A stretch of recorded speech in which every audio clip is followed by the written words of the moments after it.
When the vehicle is entering the area, you will see the speed calculated in real time. Hi, welcome to this new video where I want to see how to detect the speed of any object using computer vision. We will see a practical implementation using Python, and we'll see how to build a system with 5% margin of error or less.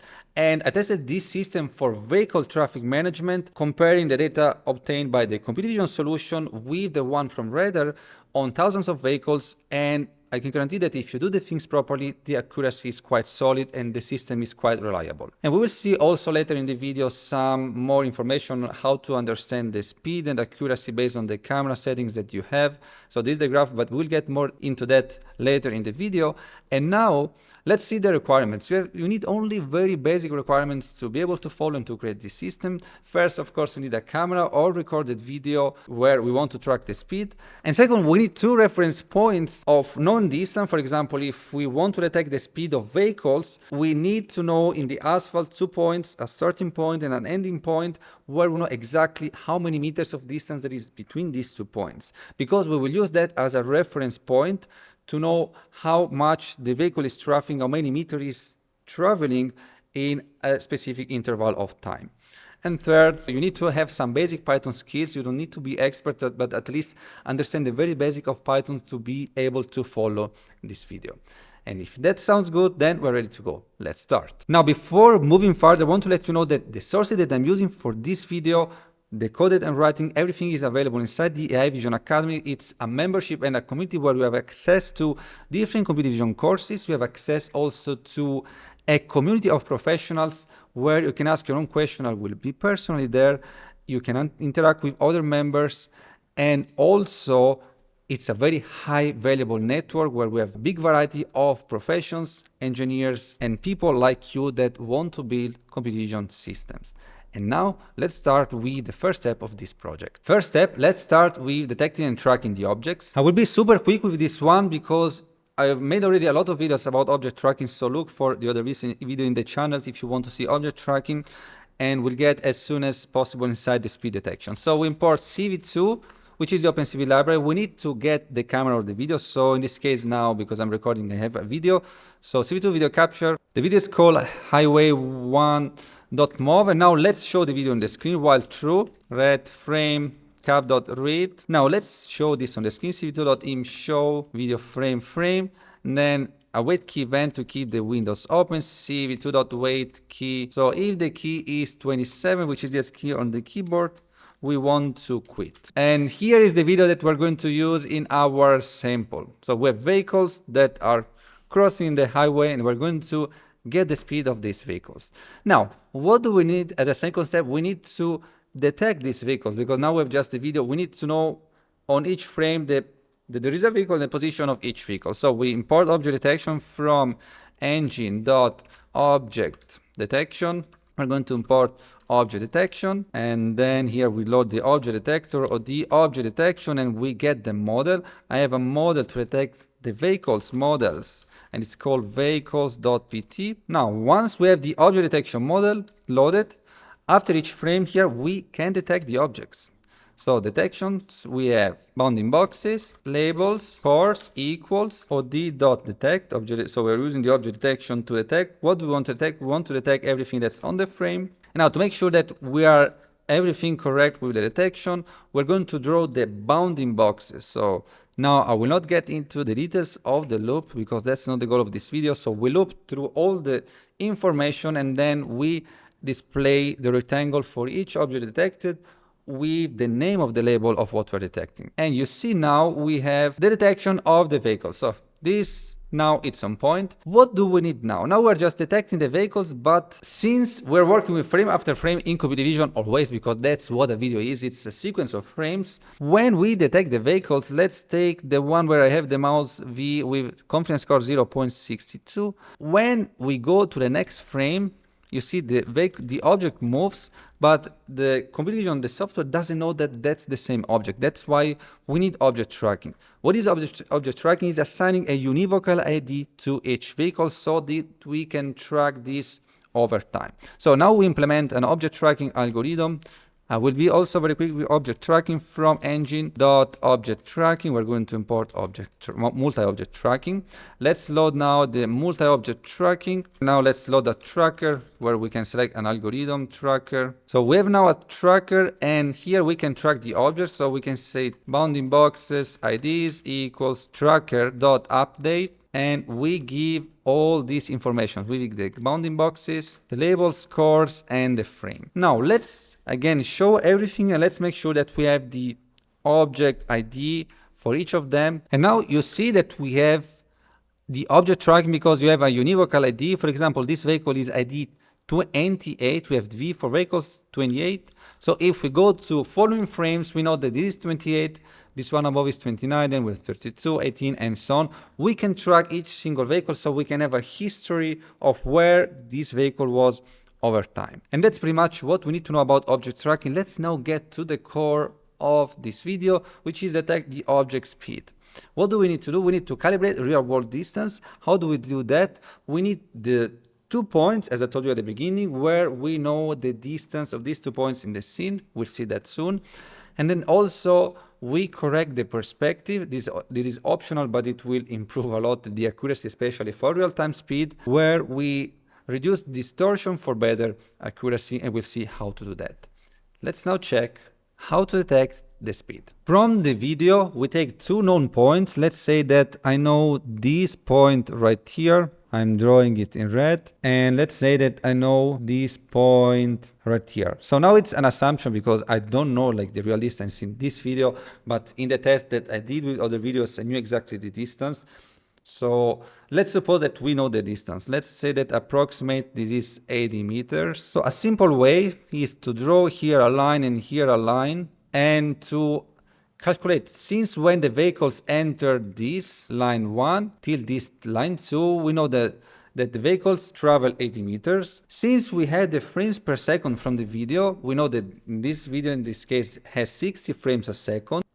With that, we can calculate the dwell time that the vehicle spent inside the area, and using the frame and the distance, we can get the speed with a good accuracy. So the more frames, the more accurate this can be. Let's now integrate this part into the code where we take this area and then we proceed with the speed estimation. We need first of all to define an ROI, which is a region of interest. So let's say ROI for speed detection.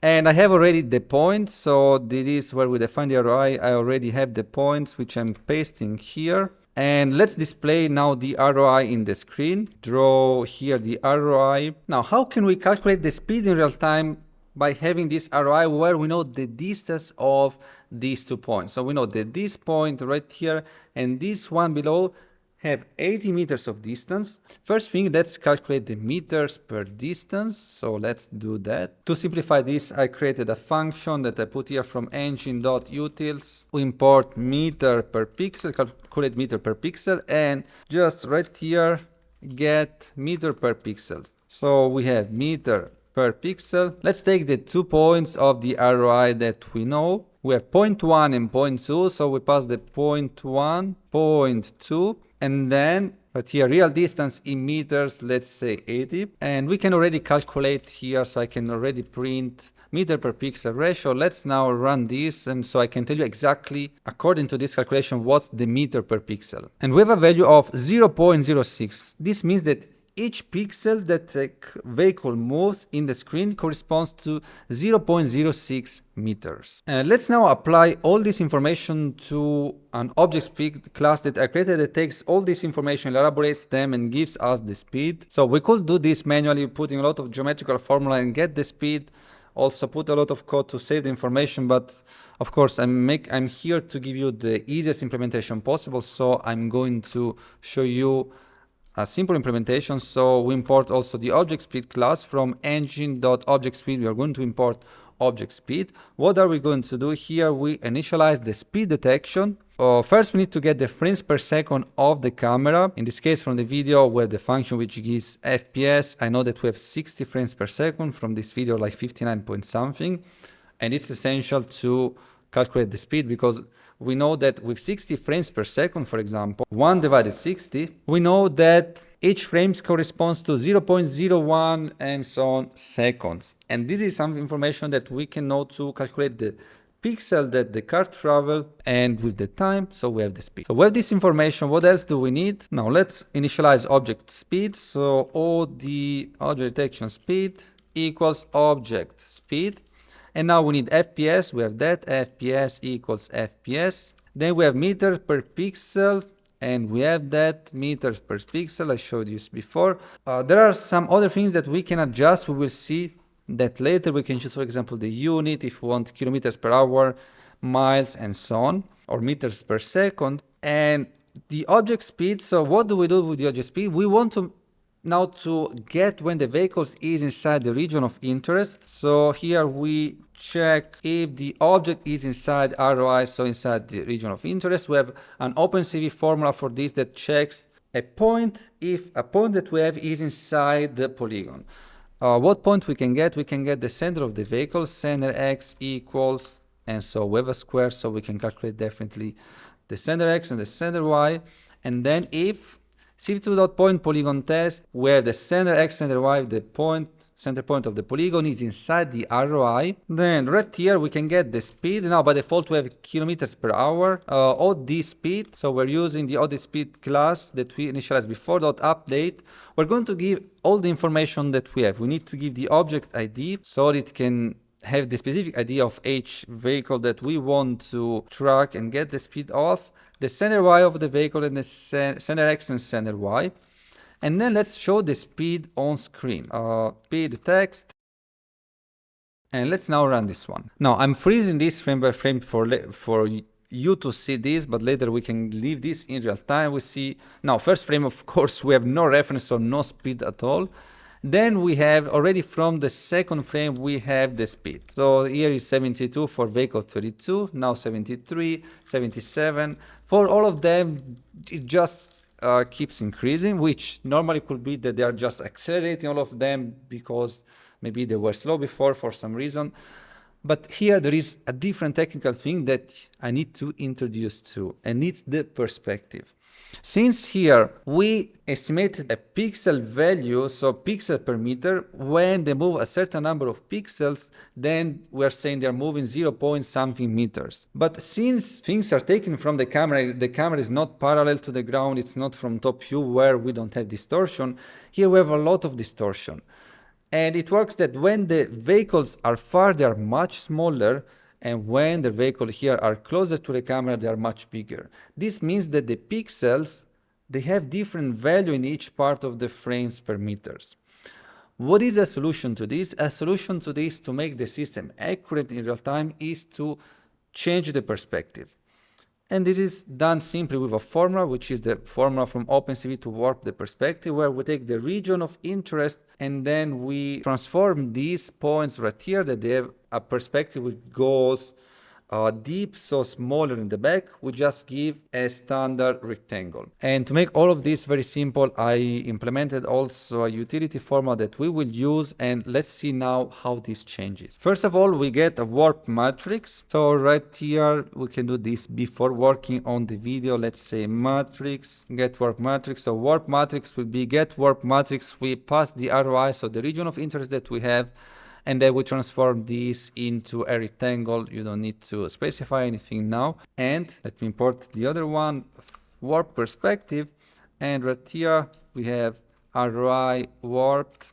We have warp perspective of the frame, warp matrix. Now you see this is the normal view and this is the warped ROI. So we transform like if it was almost a drone view where the pixel distance is equals for each single point. So if we check the vehicles now, let's see them entering, we have a much more clear understanding of their position in comparison to each other. So the position in the space with the pixel, and using this we'll get a much higher accuracy. So now we need to, if we put this matrix into our function to detect the speed, right here we use the matrix, warp matrix equals warp matrix that we just got. So if we now run this one, you will see that the accuracy will be much more solid. So there is not this switching or increasing over time.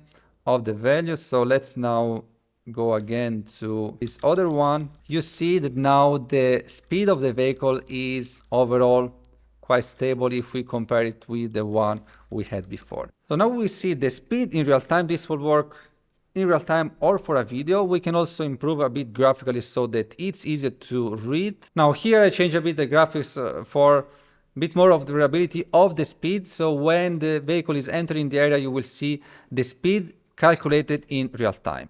Now, before finishing this video, how to understand the accuracy that we can get. Here I have some table where I can explain this. So let's see, FPS is the frames per second, the speed here is in kilometers per hour.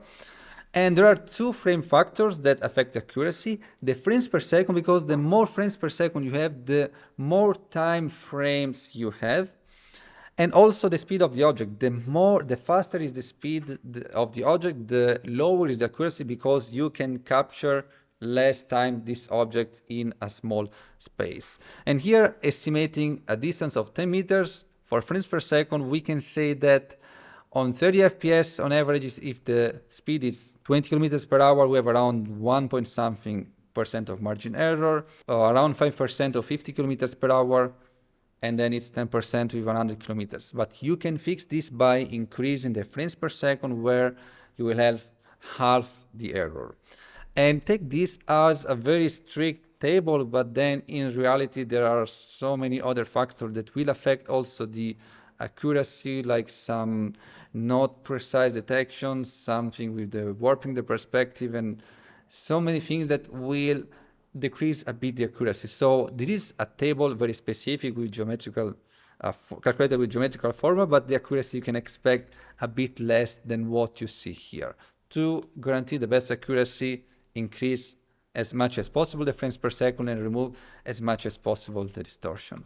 And here for reference I have also a table which display a graph which displays the margin of error for the number of frames for the different speed. We have yellow 20 kilometers per hour, orange 50 per hour, and then red 100 kilometers per hour. This was overall a general explanation of speed estimation.